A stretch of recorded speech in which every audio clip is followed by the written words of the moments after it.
outcome of Inter Miami's season has been determined, and the final nail has been hammered into the coffin. There will be no playoffs for the South Florida side in 2021. Hello, everybody, and welcome to the latest episode of Miami Total Futbol Radio. That was some good teamwork right there. This is the number one podcast on all things Inter Miami. My name is Franco Panizo. I am 1/3 of your co-hosting team. And joining me today, you've already heard their voices, although briefly, are Steve Brenner and Jose Armando. How are you guys doing today on this fine Tuesday evening? How are your Halloween weekends, the rest of them? Steve, I know you went for a run, so we'll start with you. How was the rest of your Halloween weekend? It wasn't very rock and roll. My wedding anniversary, we celebrated by doing a 5K in the morning. So, no costumes, no nothing. But Saturday, Sunday night was quite cool. You know, Halloween is not a massive thing in the UK, certainly not like here. And different when you've got kids. But it was lively. People coming around, we're giving out loads of candy, had a couple of glasses of wine, just to take it in what, basically wasn't a great performance, was it really, on Saturday? A bit dispiriting. We always knew that it was going to end in that way. But yeah, maybe the wine sort of helped dull the sort of annoyance of the fact they just didn't manage to see it through. So wait, there was no costumes? Did you dress up Alexa? Did Alexa get dressed up on Sunday? Alexa, my daughter did. I think it's some sort of princess or something like that. But no costumes for me. I'm just purely business. Give out the candy. That's it. There's no costumes. My friend was dressed as a sriracha bottle, and it just looked ridiculous. And I kept telling him that, but he wouldn't have it. And he said his kids made him wear it. So, no costumes for me, man. That's fantastic. That's a fantastic costume. You didn't dress up as Gareth Southgate? Come on, man. You're No, man. No, I was dressed as a British journalist, which is basically me just wearing shorts. No, that's it. Hey, I was dressed as a British spy, so we're not too far off. Yes. Jose, how was your Halloween weekend? How was the rest of it? It's a bit different, right, this weekend, because normally we have the games on Saturday night or maybe Sunday, so not a whole lot of time to enjoy for ourselves on the weekend, but this one was early Saturday afternoon, so you had, maybe Saturday night and then Sunday to do other things. So how was the rest of your Halloween weekend?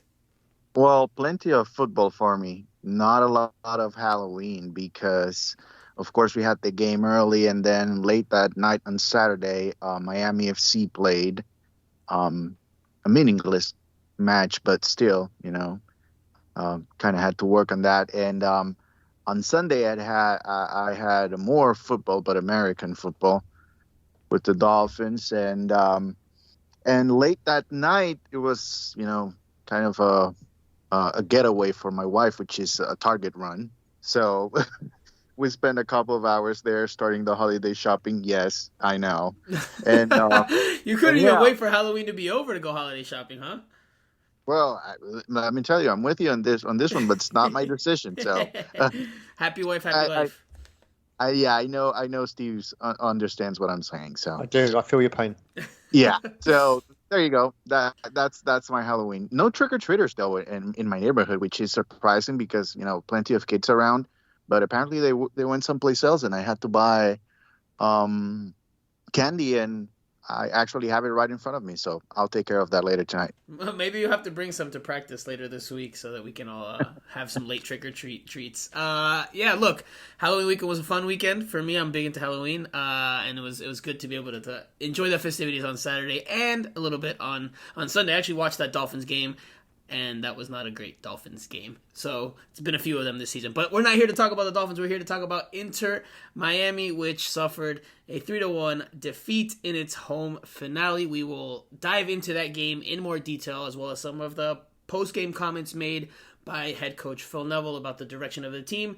Now that the season is the outcome's officially settled. There's still one more game left to play, but we know Inter Miami will not be making the playoffs in 2021. We'll also preview this weekend's regular season finale, the last game of the campaign for the South Florida side. That's against the New England Revolution. And, of course, we will tackle the questions that the listeners have for us at the very end. There's a few inquiries, as you can imagine, given that things have now been settled. The dust has settled. So, a lot to talk about, guys. So, let's get to it. All right, guys, so before we start by diving into the game and doing our analysis of the match, we have to talk about the big news that came out last week after we recorded, and that is that Federico Iguain announced his retirement and then played the final game and is apparently now officially retired. So for anyone that needs to be caught up on that news, on Friday during the press conference, he was the player chosen, which I thought was a bit suspicious because he was speaking to us for the third time in like a week and a half, 2 weeks, which is not the norm. Normally, different players are selected for the press conferences. So I thought there might be a chance that we hear something about his future in that one. He does go on to announce in a very emotional press conference, probably the most emotional press conference I've ever covered in person during my 10 plus years of covering soccer, covering football. He announced his retirement, said that the final game of his career would be against against New York City FC, so he will not be playing against the New England Revolution. And he obviously got the start on Saturday. It was, he wore the captain's armband. He came out with his family, or his kids at least, during the walkout with the team. He embraced them. And he maybe didn't have the best of games, but he did come close to scoring before he came off. Let's just touch on him first because he's been one of the best playmakers in MLS over the past decade. I know Inter Miami fans may have only caught glimpses of the magic that he has in him, but over the course of his career and his stay in MLS, he's been a very effective and very exciting player who's created a lot of goals and assists and has delighted and thrilled over the years. So just quickly for you guys, what did you think of the news and what did you think of his performance on Saturday? We'll start with you, Jose. Well, I don't think we can say we are surprised that that Fede is retiring. Of course, a player with that quality, you want to see him play for a very long time. And unfortunately for Inter Miami, that's been such a short amount of time. He has been able to perform at a high level with the team, which is something that fans have to learn to appreciate here. But I think overall, it was just nice to see him with his kids and just the fans recognize what he has been able to do for Inter Miami. Of course, you want wins, you want more goals, but in the end, I think the performance has been something that we can remember a long time from now. And if you look back into his entire career in MLS, I mean, there's plenty of things you can say, but the one thing that has been consistent about him is just the quality with the ball. It's beautiful to watch, and hopefully he has some more time here in South Florida. I think having players like him around, and that would be something beneficial for players in the near future. Steve, what did you make of it? Because again, I thought it was pretty emotional being there on the inside. He was fighting back tears.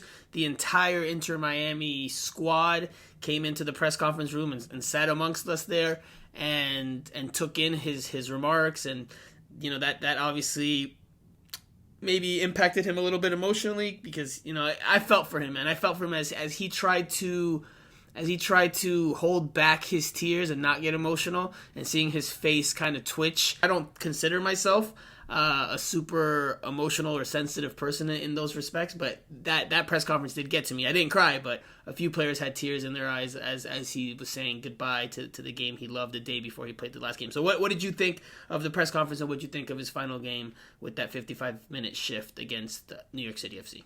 Yeah, it was emotional. I mean, it's one of the most difficult decisions players have got to make. Many of them say, they just wake up one morning, they get out of bed and they're like, oh, I can't take this anymore. I mean, 37, just looking back over his career, spent a lot of time in Argentina, never really had a great run of games, played 71 times for Nueva Chicago, which are based in Mataderos in the west side of Buenos Aires. Then, had his best spell at Columbus Crew, 2012, 2019. So he's had a good career. Didn't really win too much. I won the Eastern Conference title with Columbus Crew, but good. He had a nice career. He's done well out of the game, and he's a nice player. Seems like a good guy. And it's sad. It's part of his life that you're never going to get back. Those playing days, once they go, that's it. And no, it's nice sometimes just to see these players. We don't never really see a lot of emotion from them. Certainly not in press conferences. Sometimes it's all a bit robotic and a bit boring. But with all the players there and all that sort of stuff, I'm sure that there were some people at Inter Miami that probably wished it was the other Higuain. It was also retiring to get him off the wage bill. But maybe that will happen at some point. But no, it was and unexpected emotional roller coaster of a press conference, which we weren't expecting. I think that's what got to me. I think, and look, I'm not comparing myself to Federico Iguain at all in terms of what he's accomplished in his career. I often do think you do remind me of Federico Higuain. I'm I see you. Yeah. I'm just trying to say that football for me means a lot, and for him it's it practically is almost his entire life. So I think that's what got to me, that he was saying goodbye to something that he cares so much for, that he still wants to stay involved in. He did say that he wants to explore the coaching world. He's already taken some courses to get his coaching license. Phil Neville said when he was up for the press conference, because he went after Federico Iguain, which is not the norm. Normally he goes coach first, then player. That's just been the standard for Inter Miami this season. But this time Federico went first. Another sign that some news was coming. And when Phil Neville went up, he said, we like what he's brought to the table with his professionalism, his experience. We're going to sit and have discussions with him at the end of the season and see if there's a place for him here, because we can't just say goodbye. So it doesn't sound like it's 100% set in stone that he will come back to Inter Miami. I imagine they will try their best to make that happen. But regardless, how do you guys think he projects as a coach? Obviously, we don't know his coaching style, but just do you think it could translate to being successful? Because there was a response he gave us after I believe it was the Atlanta United game, where we asked him a question, or I asked him a question about the attacking side, and his response very much sounded like a coach, the way he expressed the game and explained the game. And I know, Steve, he did so in Spanish, and I don't believe that response was translated, so maybe, you weren't able to fully understand it, but, he did sound like a coach there. I know I'm not the only person that came away with that remark. So I think, he has the makings to be potentially a good coach. It just depends on, can he transition the qualities he had on the field into being a man manager, and obviously getting the X's and O's on pat or down pat on the field. What do you think, Steve? Yeah, I mean, look, like I say, he's had a long career. You could be like a sponge, just soaking everything up that he's come under his way. I'm sure he's played under a lot of coaches, a lot of different managers. That's it. Some players want to go into the media. Other players don't want to get involved in coaching at all. Others, take their badges super early and can't wait to get into management. It's just the kind of personality. You never know really. He doesn't come across as a kind of, like touchline manager. I don't know. I can't imagine him sort of ranting and raving on the sidelines. But like I say, 25 years of playing, or however long it is, 20 years in playing at the highest level. It'd be interesting to see what happens next. If he could stay here, I can't see him staying here, to be honest, especially considering what could happen potentially with Gonzalo. We don't know. Is there space on the coaching roster for another guy? No idea. I'm not sure. So I'd be interested to see what happens. Jose, what do you think? Do you think he has the qualities that could maybe translate to being a good head coach at some level? Well, yeah, you can see the potential there, with being a player that, pretty much during his entire career, he helped out his teammates.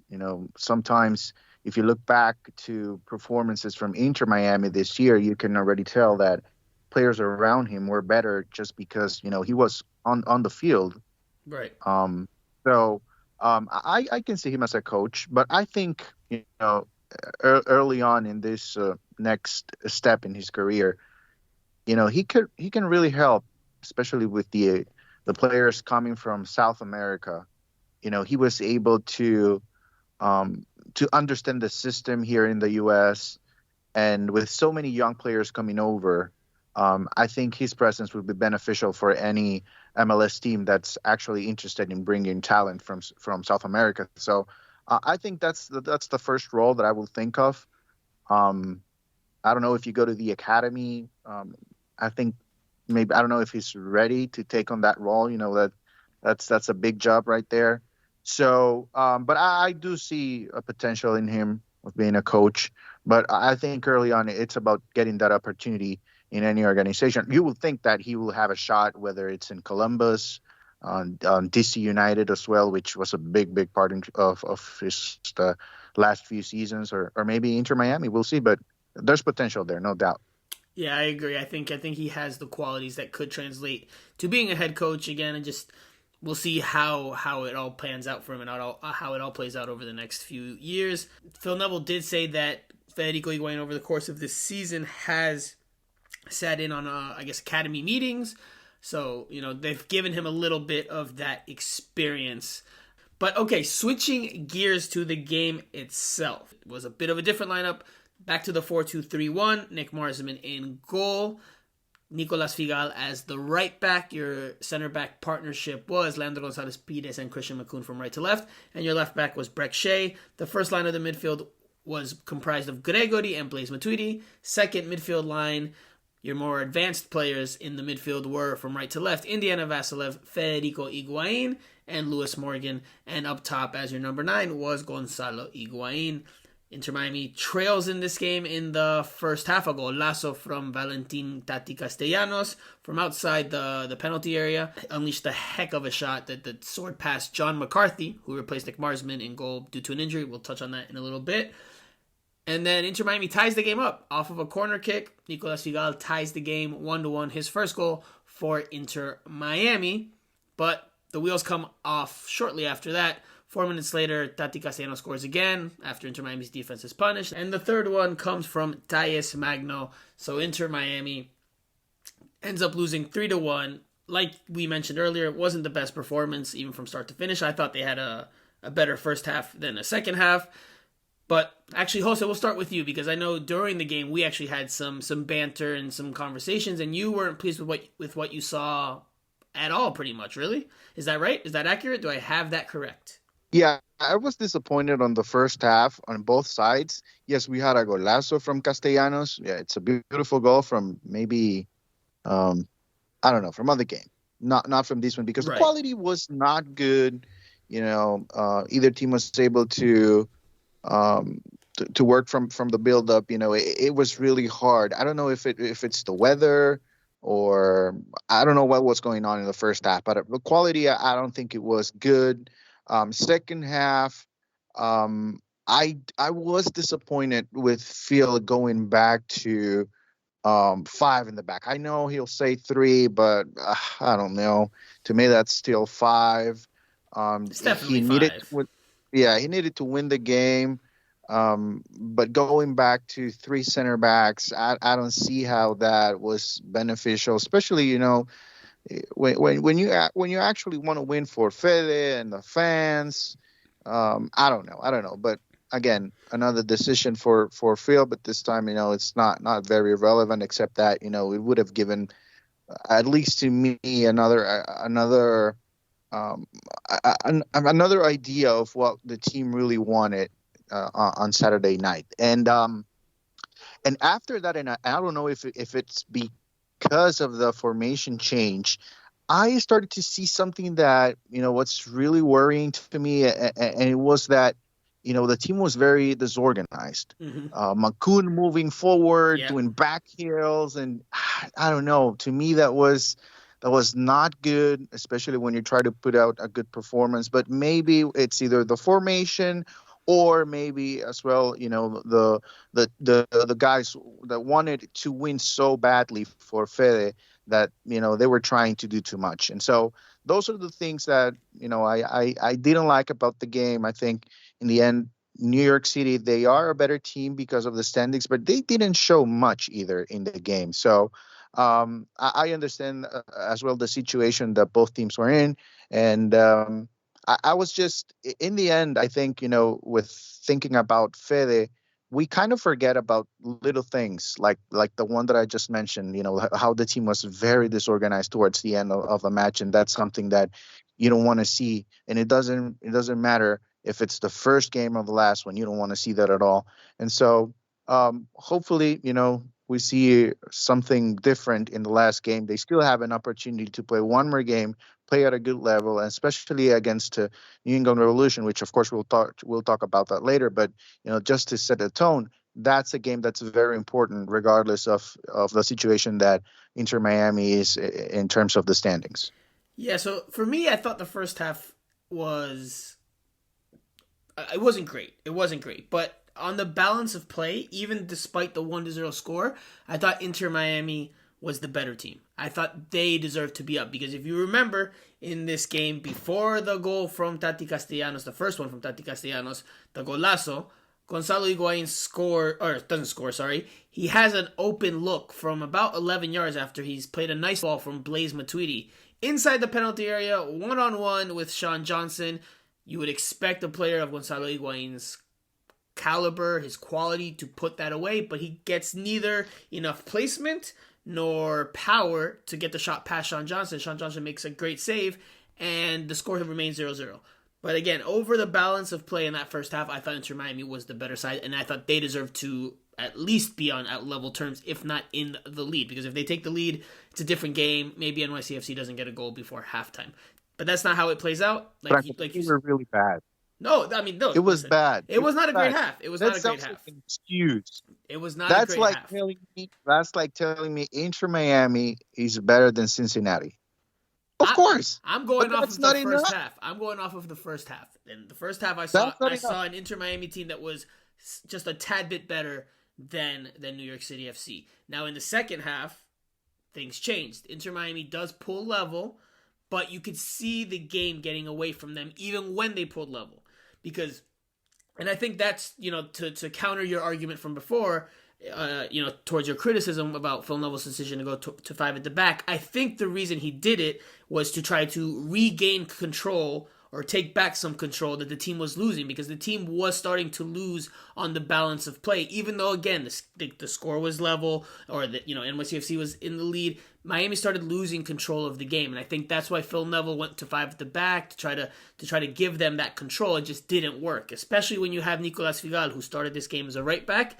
Then he's playing as the sweeper in that 5-man back line, and it just seemed like that either didn't work for Nicolas Figal, or he just lost concentration, or he wasn't able to flip that switch and change that role completely. Because like you said, I'm trying to think if it's the third goal. Yeah, I think it's the third goal where Brett Shea, Christian McCoon, and Nicolas Figal all go and press the same guy very far up the field, and some quick combination play, some nice 1-2 touch passes from New York City FC gets them out of that tight spot, and then they have numerical advantage in the attack, and they're able to just knock the ball around Leandro Gonzalez-Pires and Kelvin Leerdam and the like, and they score that third goal. So I think there were some. I understand Phil Neville's reasoning for trying to make the move. It just didn't work, and it didn't pan out. Steve, what did you think about the game?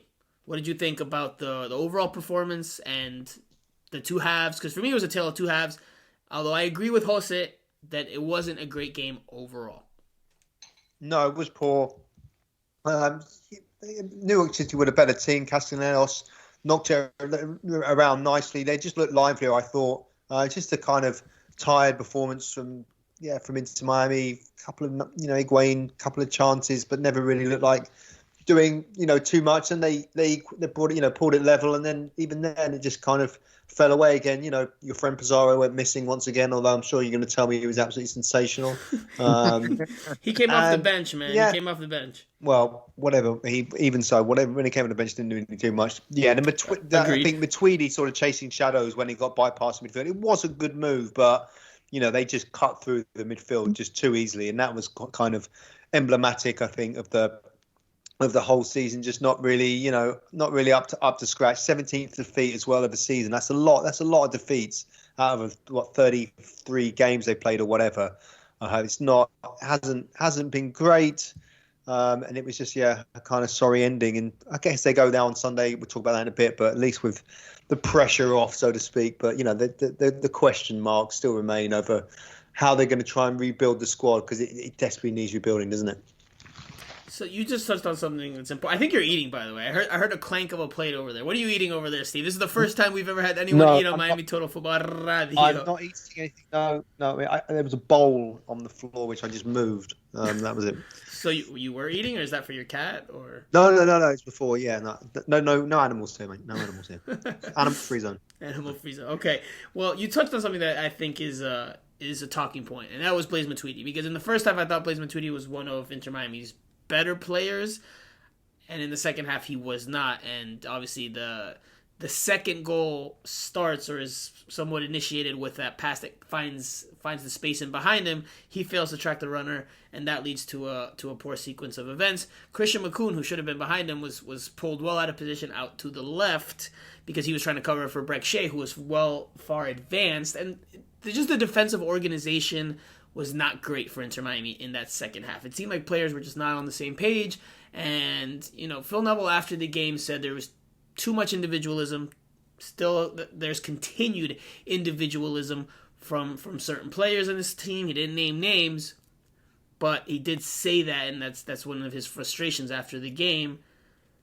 But I think there's also some tactical issues there, because when you see that many players just not on the same page, especially on the defensive side, where that's what you practice on during the week, that's what you work on during the week. You work on being organized and how you move as a unit. I think there's some tactical issues there as well. Jose, what did you think about those comments post game? Because that was, I think, one of the bigger talking points after the match, was just that there is continued individualism in this group, at least according to what Phil Neville has perceived from his seat.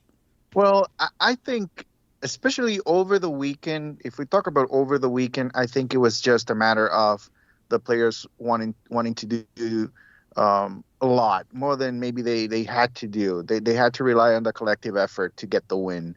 Overall, during the season, listen, I don't know. I don't know that, but I'm 100% behind Phil on that, because, and if that's the case, by the way, he I think he shares a little bit of the responsibility as well. Absolutely. I do believe that, at times we saw collective effort, and I think you cannot be good on defense like they were for a small stretch, if you don't get a collective effort. So I think they did it at times. It was just that they don't have the pieces to put them together and become a good side. I think that's the problem, more than individually any player. Because if you look at Blaise, obviously he has been struggling this year, but the effort is there. It's a matter of quality. It's not there anymore. I think he runs. His legs aren't there. That's what's the problem is. Yeah, I think he tries. The effort. You can see him running around, but he's late. That's the problem. That's what I'm saying. We know Blaise Matuidi has quality. We know he has quality, but we haven't seen that. And that's what I asked Phil Neville, and I told him after the game, I said, look, maybe it's not fair to point the finger at one player, but I want to ask you about Blaise Matuidi and his performance in this one. And one of the things he said in a longer response, and he kind of took some blame off of Matuidi. He kind of blamed the center backs for that second goal, the game-winning goal. Phil said, when the game gets stretched, that probably doesn't suit Blaise Matuidi. So when games are open, it seems like Blaise Matuidi just doesn't have, based on my interpretation of what Phil Neville said, just doesn't have the legs anymore to cover that much space and that much ground. That when the game is a little bit tighter, when there's less space for other teams to play in, that's when the game's better play to Blaise Matuidi's strengths. And in this one, on that second goal, when he had a lot more space to cover, he wasn't able to do that. But starting him is a decision that Phil Neville makes, and for better or for worse, you either get the credit or you will get the criticism, depending on how that performance goes. And I don't think Blaise Matuidi has had a great year. I think all three of us share that opinion. But Steve, I want to hear from you about Phil Neville's comments about the individualism, because I know that you have said over the course of the season on this podcast and different conversations we've had off the mics that you don't think Inter Miami have the players from a talent standpoint, and that you question how many of them inside the locker room are great fits. But when you're 33 games into the season, and this is something that our colleague Daidon Quiroz asked after Phil Neville made that remark about the continued individualism, Daidon said, why are we at game 33 still at this point where the team is still not a team and still explaining or still having these issues with individualism? And Phil went into a longer response and said, we've tried different things. We've tried changing the formation. At this point, you might have to change the personnel. So, obviously we know the changes are coming, but what did you think about those remarks, especially that second part where he says you have to change the personnel? What do you think about the makeup and the dynamic of Inter Miami, not only on the field, but in the locker room? Well, that proves that it's not a happy place behind the scenes, isn't it? We knew that at the back end of last season when the place was described as, it was a disaster, and, stuff had happened that he'd never seen before. And, it was a real mess behind the scenes. And there are some different faces, but there are still some of the same players as well. I'm sure guys, you're dealing with egos in the locker room. So guys like Gonzalez Perez, I'm sure Gonzalo Higuain, they're big personalities. And if they're upset or they don't get on with the coach, then that just creates friction with everything else. They tried to get rid of Gonzalez Perez during the last window. They couldn't get rid of him. It just smacks of a team that just there's a little bit of disharmony, and they just in need of a clear out. And that was his response. And what the question, why is it taken?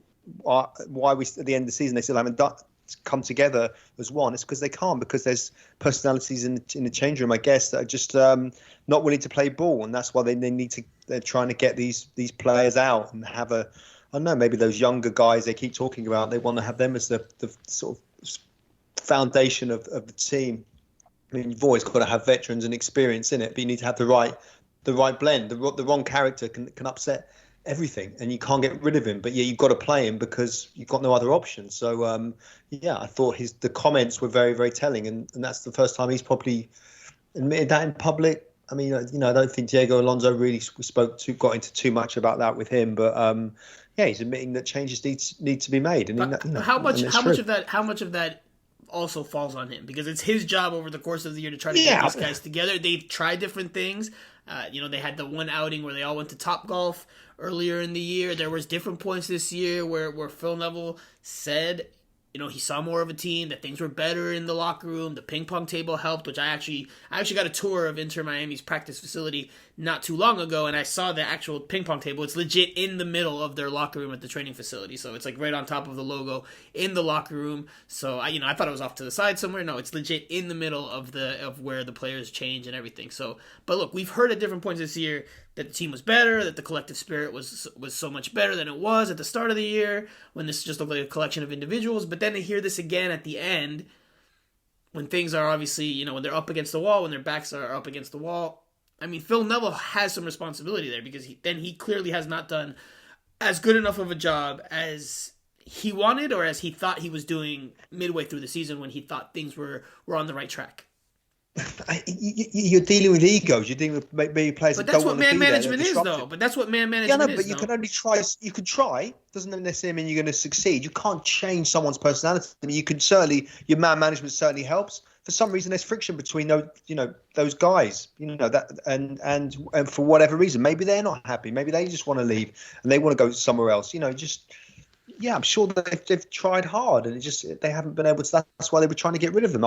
I was told that Gonzalez Perez was a very divisive, person in the locker room. He fell out with De Boer when he was at Atlanta, came here, and I think he's been difficult to manage. Yet he's one of the team's best players, so you've got to play him. So there's always that thing. And then I don't agree with that. I don't agree with that. I don't agree. I will say, look, I've heard in recent days as well that Leandro Gonzalez Pires is maybe not the most well-liked person in that locker room. I have heard that. Okay. But if that's the case, and he is a divisive personality, and he is someone that you considered trading earlier this year, you don't have to keep playing him just because he's one of your best players. Because if you know that the overall net response is a negative one, then that you don't need to play him. Play somebody else, change the format. You don't need to just play your best player. I mean, look, if they were going to. They were in contention for the playoffs. He has to play. You would have hammered him if he would have. Oh no, he just plays Mabika for all the games leading up to, in mid-season when they still had a chance of getting into the playoffs. You would actually hammered him. So he didn't have any option but to play him, because he's one of the best. On the day, one of the best players. Always absolving him of blame. Always. No, but it's true. That's true. I mean, Jose, I want to hear Jose. Jose's been trying to chime in neutral here. I do agree that if LGP, he's one of the top players. Absolutely. So he needs to play. He needs to play, because if the team wins, winning.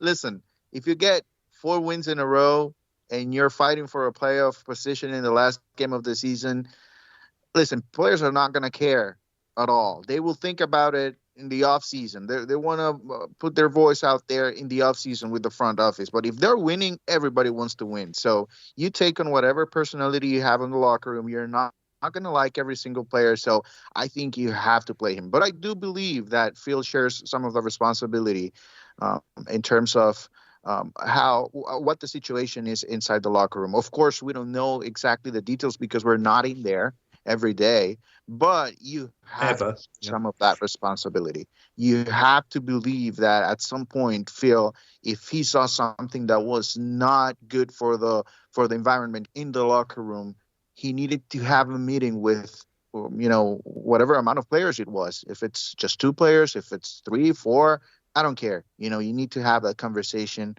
and try to fix things. Obviously, Pizarro and Higuain are not best friends, and I don't know if you can fix that because there's chemistry as well, personalities, and we know exactly the story of those 2 players. Pizarro coming first, being the big star, and then Higuain coming after him. So those are situations that are not easy to fix.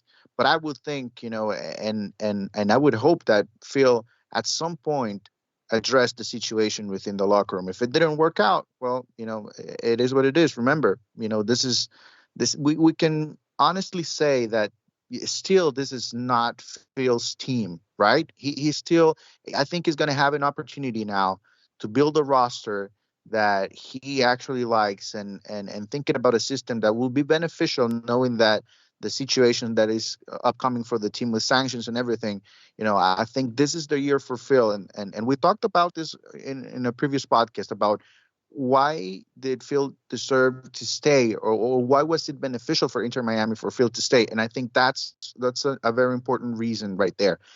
Building a locker room that he can actually control. I think that's something that's going to be huge for Inter Miami in the offseason. Anything else you guys want to add about this game or anything at all before we take a break and switch gears to this weekend against the New England Revolution? We've said it all. All I will say was that desperate times, desperate measures. You just got to do what you can and try and win matches of football. If you sometimes got to go for someone that you're not seeing eye to eye with, that's just the way it is. Maybe you thought you could get performances out of him, but that's the management. That's how it is. Jose, anything you want to add? No, I think we covered it all. I do believe, there's things still with the season already, decided for Inter Miami. There are things from this game that I will be watching for in the game against New England. So we'll talk about that in the next segment. But there are things that I don't want to see again because that will give me an idea that there's a lot more to do than just bring more players in the game or better players in the roster. Okay, well then we'll leave it there for now. I do want to add that Federico Iguain, he's finished an accomplished career. He came so close to having I don't know if a dream finish, but scoring on his final match half volley from the right inside the right corner of the penalty area, and Sean Johnson just saved it, and it hits off the crossbar. And instead of bouncing in, it just bounces out. A bit unfortunate there for Federico Iguain because it was a nice hit. But, he subbed off after that, gets his standing ovation. Kudos to him for an accomplished career, and we'll see what the next stop holds for him. So let's take a quick break, guys. We'll preview the game against the New England Revolution. We'll do that after this. Well, I think when we went on our run of 1 defeat in 13, you saw a team that put egos and anything that they felt was more important to one side, and they played as a team. And there was times in them 13 games when we went to Toronto, probably didn't deserve to win. We played Columbus here, probably didn't deserve to win. Montreal here, we fought, but we showed the qualities of every team that I see playing against us. For instance, today in New York, what qualities stood out for me was their qualities to fight, to show game management, to be together. Those qualities we showed in a period, and we show qualities like that in periods of games. Ultimately, we lose discipline, we lose concentration, we're too emotional. And how do we change that? Personnel, or you change tactics, which we've tried. But ultimately, personnel is the one that you have to change to get better results. All right, guys. So we went long on the first segment. We'll try to keep this second segment a bit shorter.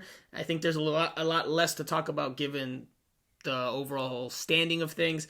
But obviously, Inter Miami, eliminated from playoff contention, will play away to the New England Revolution, the Supporter Shield winners, the first place team in the Eastern Conference, on Sunday, which is known as Decision Day in MLS. Jose, I'll start with you. What should we expect from New England in this game, and what approach should Inter Miami take to a game in which it does not mean a whole lot for the South Florida side? Well, it doesn't mean a lot in terms of the standings, but let me tell you that it means a lot in terms of gaining some momentum. I know it's a long off season in MLS, but you're gonna have to try to gain some momentum, show something against the top team in the league that leads the fans to believe that there's potential in this team, that they actually want to win games in Major League Soccer. So this is a huge opportunity for Phil, the coaching staff, and the players, which of course we know not all of them will be back next year. But it's a huge opportunity. So take on it, and I would hope that Phil will be aggressive from the get-go in terms of the starting lineup, and just try to win this game. Go for it. I mean, it doesn't really matter if you end up losing this game because the expectation is really low, and you really have to plant a seed within your fan base that there's potential in this team. So I will look for that, and I will be really disappointed if I see the performance that I saw in the last 20 to 25 minutes from the last game. I want a team that's organized, that knows how to attack. And in terms of New England, well, listen, but you have to try. I want to see them try. I don't know if they will be capable enough to do it, but I want to see them try. And in terms of New England, I listen. I think it's beneficial for them to rest, of course, some of their top players. I don't see a reason for Bruce Arena to put his top players out there. There's no reason at all, because they have already secured the Supporter Shield. They have done pretty much everything that they needed to do in the regular season. So it's always an emotional game because it's the last game of the season. But I do believe there's a lot still that Inter Miami can show in this game. I think fans as well. I think fans should be expecting a good performance from Inter Miami, and it's the last time that you're going to get to see your team in a while. That's the thing with MLS. It's such a long break that it's not going to be until maybe late February, March next year that you're going to have a chance to actually watch meaningful games for this team. So. It's get to enjoy it full 90 minutes, and hopefully the guys put out there a good performance against the top team in the league. So that's my take on the game. Steve, what do you think, Primo? What do you expect from New England Revolution, and how should Inter Miami approach things, given that it's about to go into the offseason? Should it play its best 11? Should it start looking at some younger players? What do you think about those two aspects of Sunday's match? Well, I think they're going to go for it. I mean, correct me if I'm wrong, but they don't play in the first round of the playoffs anyway, do they? So they don't have a game for. Yeah. So they have a bye because they're in first place in the Eastern Conference, and I believe, if I'm not mistaken, that a couple of weeks ago, more or less, Bruce Arena said something along the lines of, since they have a bye week, that that obviously interrupts their rhythm and their momentum. So his comments left us to think that he will go with a strong first choice lineup just to try to maintain that rhythm and maintain that momentum. Absolutely, yeah. So maybe he starts making some changes around the second half, 60th minute mark, to keep players fresh or not to not risk injury. But I think we'll see a full strength, or at close to full strength, New England Revolution against Inter Miami. Yeah, just a 35-point gap between Inter Miami in 11th and New England in first. They've had an amazing season, scoring 65 goals as well. Their goal difference of plus 25 in comparison to Miami's minus 18. Nearly scored nearly almost double, and almost double the points pretty much. Yeah, to a certain extent. So they're flying, and I think they're gonna he's gonna, like you said, he's gonna put out a strong team. And that could be, but Inter Miami go there with no pressure now. Some players playing for their futures. Phil Neville was telling us the other week, a couple of weeks ago. So, it's for New England, they're looking just to go for it. When was the last time that they won the MLS title? The They've MLS never Cup? won. They've been the Buffalo Bills of the MLS. They've gotten to the final 5 times, and they have not won once. So they haven't won an MLS Cup title yet. So. And also, it's a great story with Bruce Arena as well.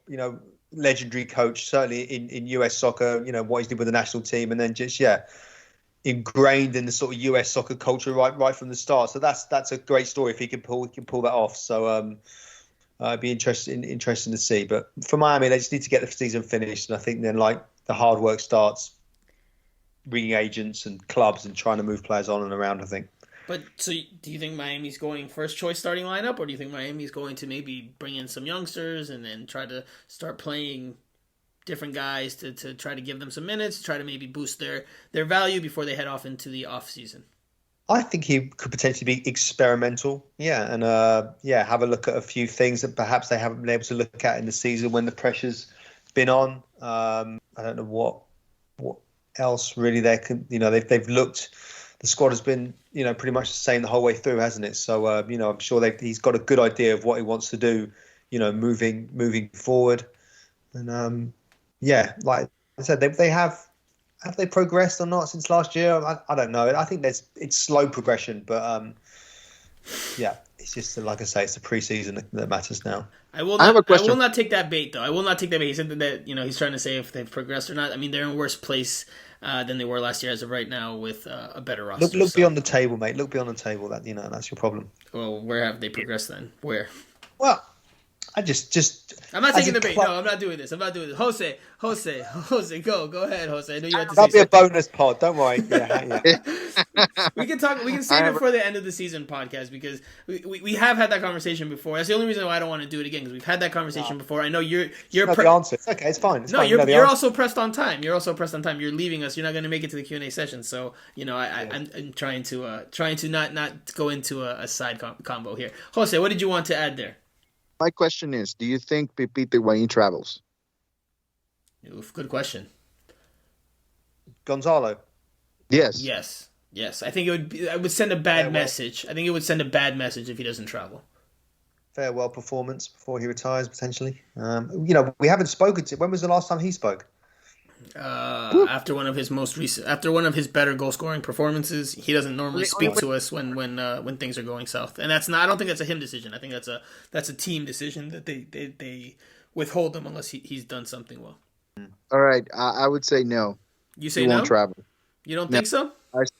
I say. And you think they're gonna come up with some he suffered a slight injury? Oh well, actually, Phil Neville maybe. You're right. Because Phil Neville did say in the post game press conference he maybe left the door open for that Gonzalo Higuain's been playing with plantar fasciitis for the last bit of time, so maybe he gets held back so he doesn't have to play on the injury. Take some extra time to recover. That's gonna be the sentence right there.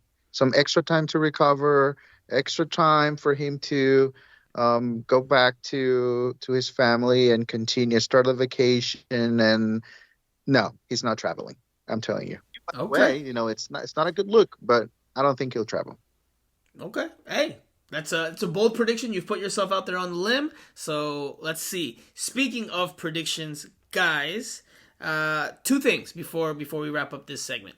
What's the key to the game for Inter Miami? And in this one, if there is any key to the game, because again, we know it's done and dusted for them in terms of their playoff hopes. Steve, quickly, we'll go with you because I know you have to run soon. Yeah, look, I think New England go for it. I think Miami are going to be a little bit freer potentially, but New England, they're the form team, aren't they? Decent home record, only lost once, I think. So I'm going to go 4-1 New England. Woo! I said what was the key to the game, not your prediction, but we will. The key to the game is making sure New England don't score 4 goals. How about that? Oh man! All right, Jose, what is your key to the game, and then throw in your prediction at the end as well, since Steve just packaged them up nicely. Nice little bundle there from Brenner, a Brenner bundle. Yeah, I'm gonna make it quick. For the key to the game is for Inter Miami to have fun, right? This is the end of the season. Just go out there and have fun. And try to get a win that nobody expects you to get. So I don't think they're going to accomplish that goal, though, but I think they'll come back with a point. So I'll say 1-1. The key to the game for me for Inter Miami is to be defensively solid. Normally, I'm of the belief to go for it and play and take risks, but it's the New England Revolution. They are one of the top teams in the league. Inter Miami, at least right now, is un equipo chico, and when you're an equipo chico, a small team, trying to go toe for toe with one of the powerhouses is probably not a good idea. So I think staying, keeping a deep block and staying organized and compact to try to limit the spaces and not make this game so open so you don't go off on a note like a 4-1 defeat. I think that's the key to the game. Try to give yourself a chance to keep it tight, maybe get a goal there on the break or off a set piece. Corner kicks have been a bigger strength as of late, or have been better as of late. And if you lose, then maybe you don't lose by getting completely blown out. So that's my key to the game. As for the prediction, 3-1 defeat. 3-1 defeat. They lose again by the same scoreline as last weekend. So that's my prediction. But we'll leave it there unless you guys have something else you want to add heading into this game. So the final game of the 2021 season. We will be back, of course, next week. But anything else you guys want to add before we go into this final game, Steve? Oh, strange things happen on the end of final games of the season. There's always weird scores. There are a lot of teams whose players are already on the beach, or in Miami they're always on the beach anyway. But that doesn't, for the most part, they're thinking about a bit of time off and downtime, long seasons. So yeah, there's always goals. There's always weird results. Jose, anything? No, just that Bruce Arena, I think, is a nice guy, so he'll go easy on Inter Miami. So that's why that's part of my prediction. I've been thinking about it for 2 days by now, and yeah, I trust Bruce Arena that he's not gonna go all in on Inter Miami. There you go. He went all in on them last time, 5-0, but that was a different point. That was a different point in the season. I'm glad I have to explain that. No, you're good. We will take another quick break. We have the Q&A session to do after this. We will say goodbye to El Primo for this week's pod. So, Steve, thank you for joining us. We will be back for the Q&A session. We'll do that after this.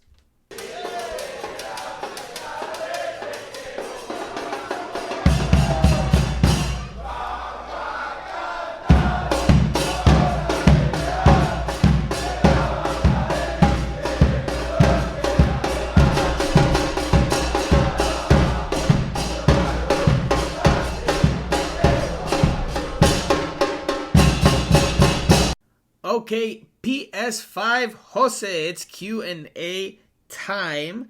Our last one, our final one ahead of a game. We'll probably still have a Q&A session next week after the season concludes, but this is our final one of the 2021 season with a game on deck. So let's get right into it. First question comes from Fighting Herons, and he asks, Federico Iguain was one of the better players on the team most of the time he was on the pitch. Would you have been open to bringing him back next season, even in a limited role? Phil seemed to be clear that he had decided a while back that Fede was not returning. Just to quickly answer these questions, because we do have a lot, I will say that I would have been open to bringing him back because I still think he has enough in the tank. Even though it's diminishing on the physical output side, I still think he has enough in the tank, especially with the quality, to be a player that can come off the bench. 30 minutes, 20 minutes, kind of like he was this year. Although this year I thought maybe he could have started a few more games here and there. But the next year I absolutely think he still had enough, especially we saw as of late, he still had enough to be involved. But obviously Inter Miami has said they want to go younger. Federico just turned 37, not this Monday, but the previous Monday. So he's obviously one of the older players, if not the oldest player on the team. So doesn't necessarily fit with their vision for what they want to do going into 2022. Well, yeah, the one thing that I would mention is, I'm not 100% sure that it's more than just Fede taking the decision to retire right now. Maybe this is the last year playing with his brother. We don't know what's going to happen with Gonzalo. So, I would say that I think in the end it was his decision. I think would have maybe think about bringing him back if he was available. I think he has been a good player, and going back to the locker room talk, I think he's a good player inside the locker room.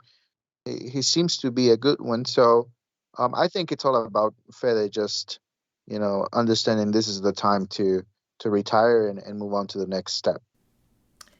I do think he does bring a lot inside that locker room and just as a professional because, we only get to see, by and large, 15 minutes of practice once a week at this point, post-COVID. Sometimes we get 30 minutes, but normally 15. And every time I've seen Federico in drills, especially early on this season, when they trained a little bit closer to us, the way he went about drills, he would, like, to me, this is just me, he never seemed to take any drill for granted or was never really going through the motions. Whereas some players, you kind of see them just going through the motions. They don't really want to be doing the warm-up drills or the stretching or whatever. Federico always looked honed in to me, always super focused and just a complete professional about it, which kudos to him because at 37, you have to have a certain type of mentality and a certain type of mindset to take every practice in that way. So I definitely think he brought a lot to the team, not only on the field when we did see him play, but off the field as well in terms of,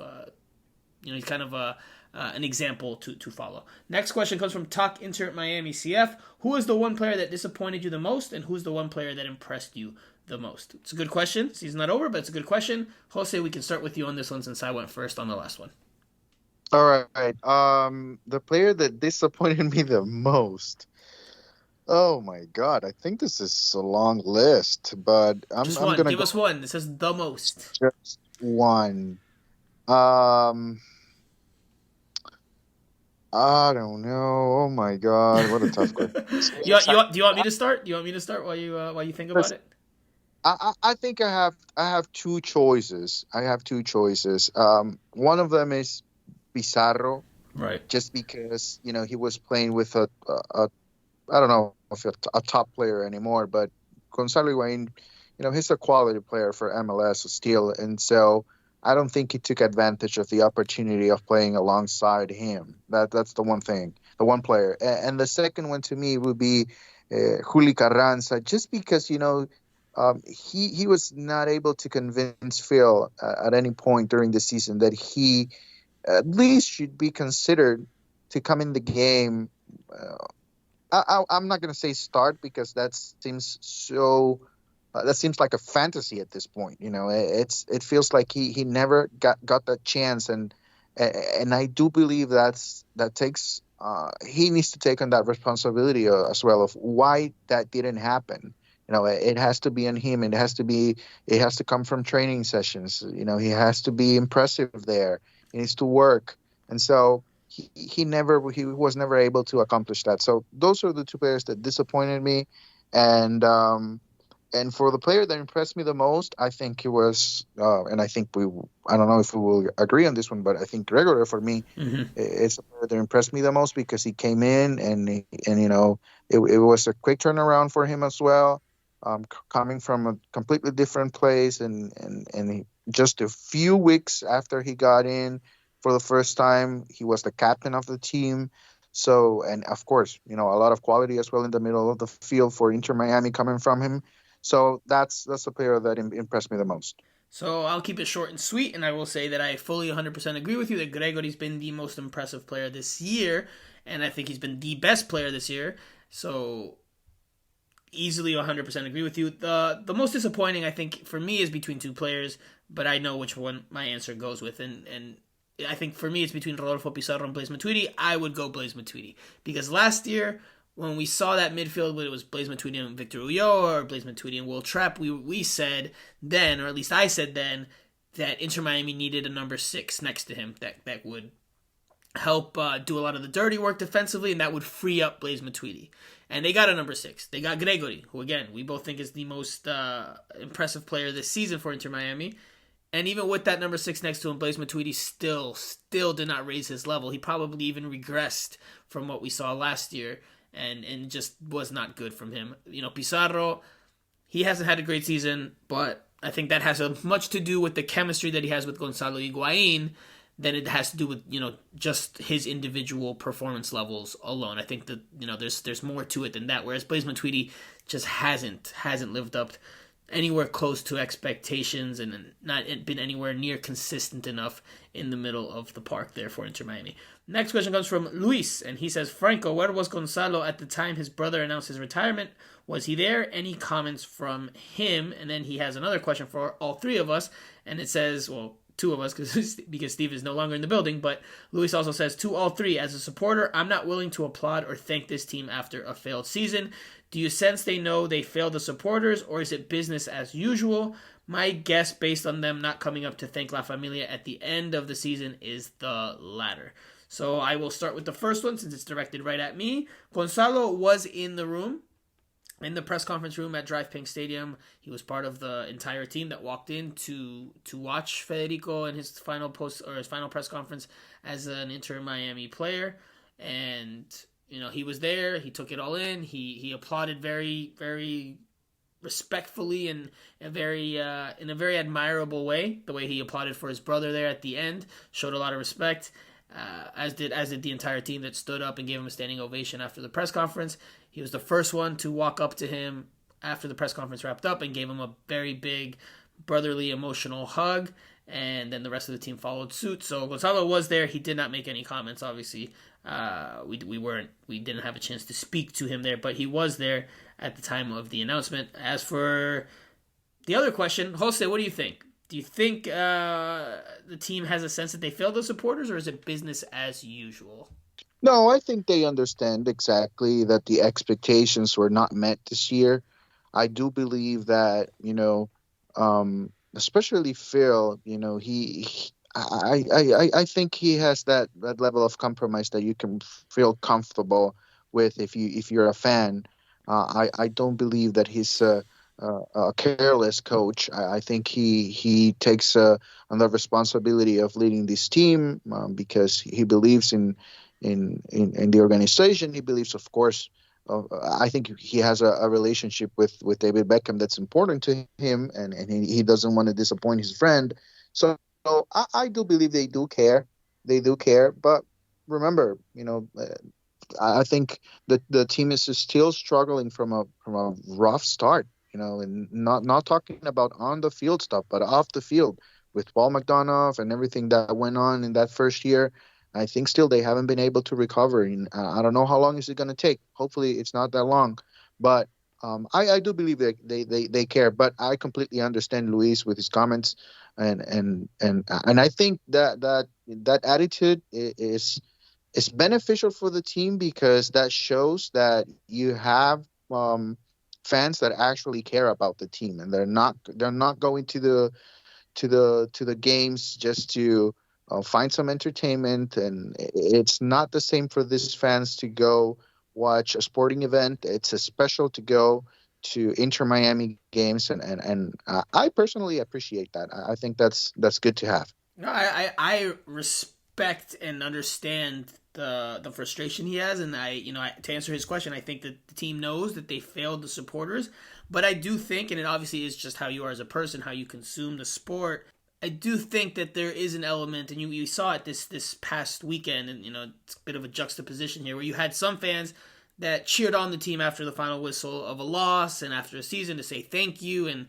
we'll always be with you, which is that's fine and understandable. But then you also had fans in the stands that had some more critical banners and that were not happy and have not been happy with what they've seen this year. But there is those two sides of it, where you have fans that will be just happy with the team overall for being out there and putting what they did into it, and then there's other people that will not be okay with 11th place, that have higher expectations and that want to see those expectations met. So I see both sides of it. I do think the team knows that they failed and they did not come anywhere close to what they wanted to do. So next question, and as for I do want to add this part, he says they didn't come up to La Familia.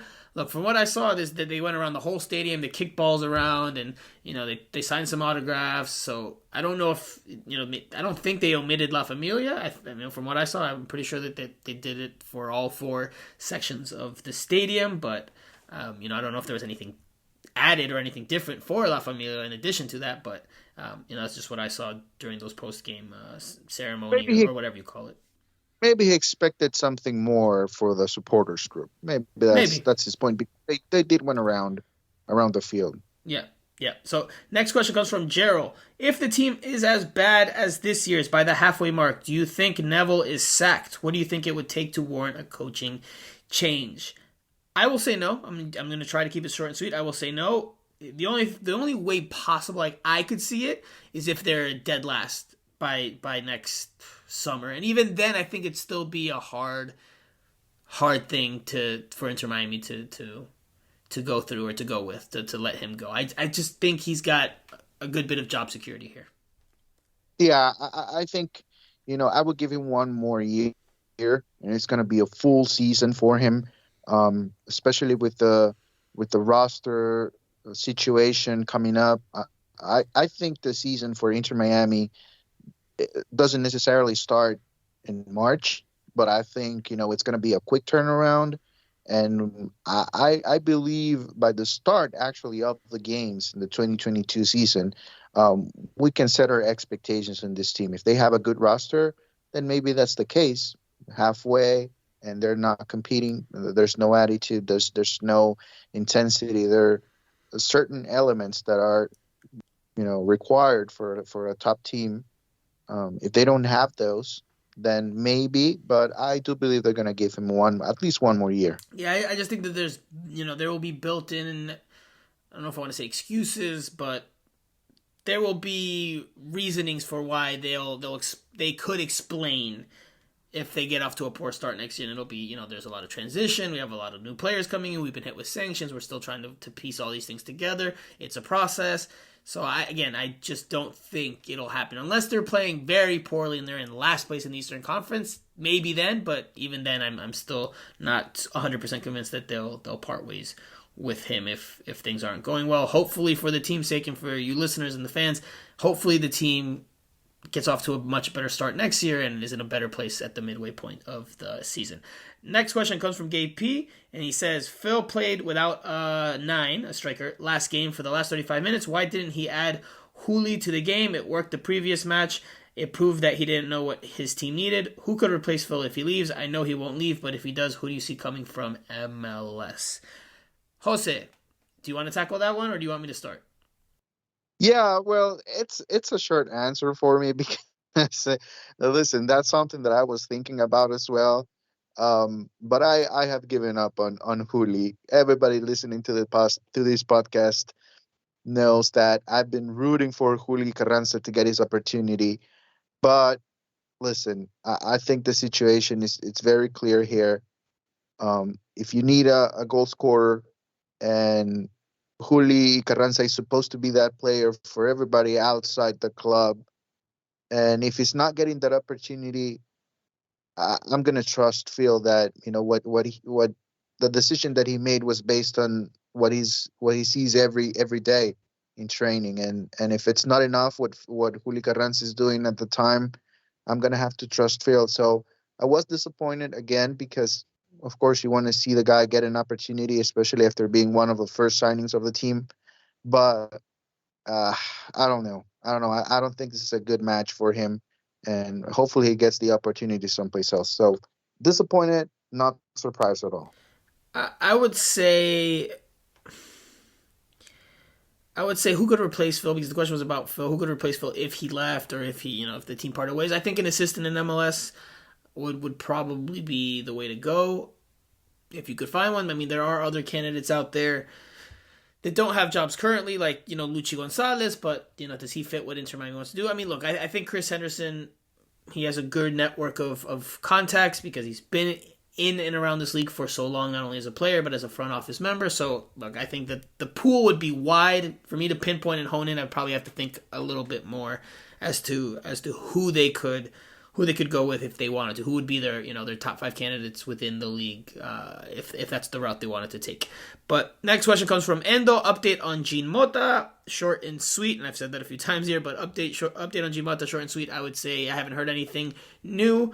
Still to BD, but again, where there's smoke, there's fire. So maybe expect to see him in an Inter Miami jersey in 2022.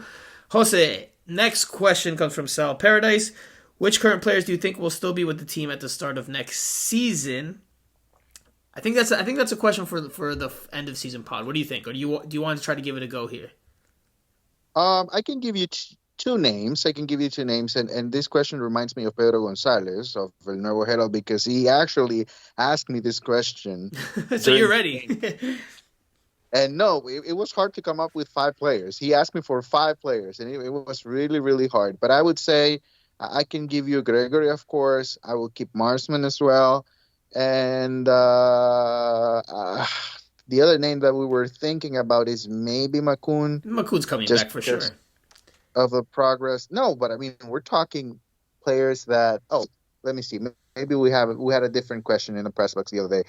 On Saturday, we were talking about the players that we would bring back. If it's our decision. Right. Okay. So the players that will be back in terms of contracts and all, that's another question. But those are the 3 players that came to my mind. Those 3 players that I would bring back if it was my decision to bring them back. If you had to put a list of names, those 3 would probably be at the top of the list of players that are likely to come back in 2022. We can dive into that one in a little bit more depth and in detail once the season comes to an end. So maybe next week or the week after, we will answer these questions with much more discourse very, very soon, Sal Paradise. And Sal Paradise did have a second question. It's the last question, and it was for El Primo. He says, question for El Primo. He used to cover the Toon, which is Newcastle United. What would he think about Miami bringing in Hatim Ben Arfa next year? He'd be 35, but still has some magic left, and he's a free agent. So Steve is not here to answer the question, but Steve did answer it very shortly and briefly on Twitter, and he said that would be interesting, very talented player. So that is Steve's response, and with that, we will wrap up this podcast. Now, we have our final thoughts to give, and there's a couple of talking points that we haven't really touched on. One is well, I guess we have touched on one of them a bit, which is with the fans.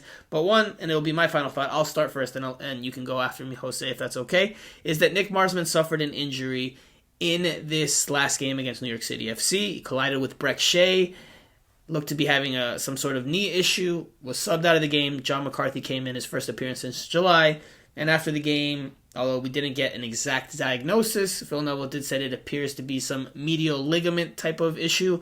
That's a knee issue. Phil Neville said it's unlikely that Nick Marsman plays on the weekend in the season finale. So maybe that's changed since then because we haven't spoken to the team yet. We'll talk to them on Friday, but I doubt Nick Marsman plays, and that's just a bummer for him and a bummer for the team that, just so close to the end, he suffers an injury that now he's going to have to recover from. Hopefully it doesn't take too long for him and the team's sake, because if it carries over into 2022 or it lingers over into 2022, that can affect the team's plans and how they have to prepare, who will be the number 2, etc., etc. So something to keep an eye on going into this weekend's game as well as the off season. Jose, what is your final thoughts? Did you want to talk about the fans, or did you have something else you wanted to converse about? I want to end on a positive note, so I'm going to go back to Miami FC because they made it to the playoffs, and they will be playing this coming Saturday against Louisville. So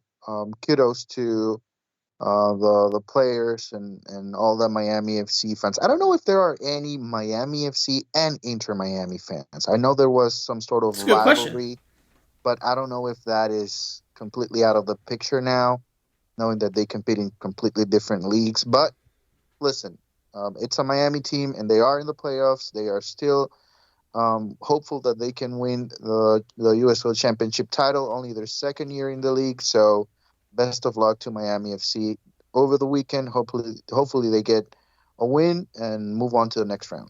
Okay, well then I will quickly ask you, what did you think about that banner? That banner that was out there that your colleague Andrea took a picture of. What did you think of that? Were you taken aback by that, or do you think it's fine, or do you think it's a little bit out of line? What do you think about the banner that had the choice words, which we will not repeat? It was in Spanish. It pretty much said the players had no spirit, and the players were, they were crap, and that they need to play for the colors and for the supporters. So what did you think of that banner? It was only a small section of the fans. There was a much bigger banner and much bigger signs in La Familia, in the supporter section, that were encouraging and supporting of Inter Miami, but that one was pretty pointed with criticism. So what did you think on that, really quickly? I don't agree with the choice of words there.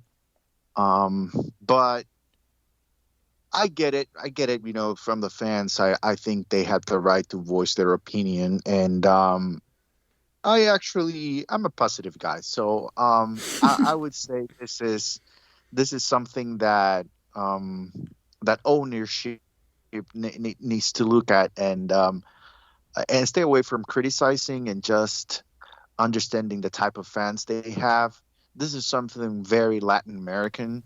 Right. And if you're going to embrace your fan base as La Familia, you have to understand that these are situations that are built within the Latin American fans. So that's on the responsibility. If you like for them to cheer and chant all day long, then you have to take the other side as well. So I think this is positive. If you have fans that really care about your team, they'll show it when you're winning and when you're losing. So that's my take on this one, and hopefully we don't see them again if they start winning games next year. We don't see the banners again. We Inter Miami wants to see the fans back in the stadium.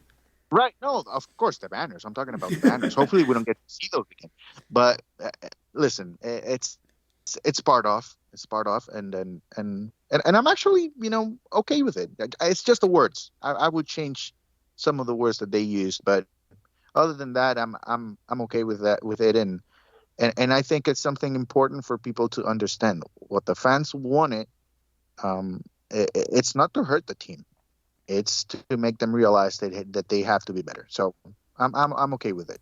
I think you summed that up perfectly, Jose, because I don't have a problem with it. This is a team that came out very ambitious out of the gates. It's the message that they sold to the fans, that they told us in the media, and with that passion, like you said, expertly comes really high highs when things are going well, but also some criticism when things are on the lower end. And if you want fans, like you said, banging on the drums and chanting and putting up those videos of how great the fan fervor is in South Florida during the course of the season, well, then with that will come also some frustration when things don't go well. So, I don't know if Inter Miami will address that, internally with the supporters groups or not.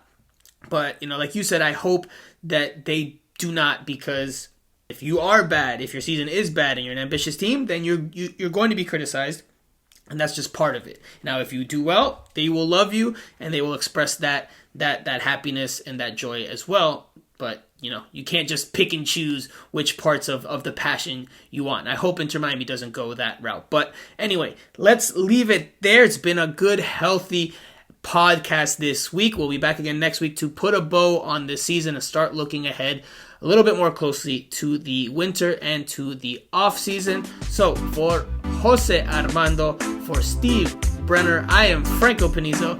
This is Miami Total Football Radio, and we will talk to you guys again next week.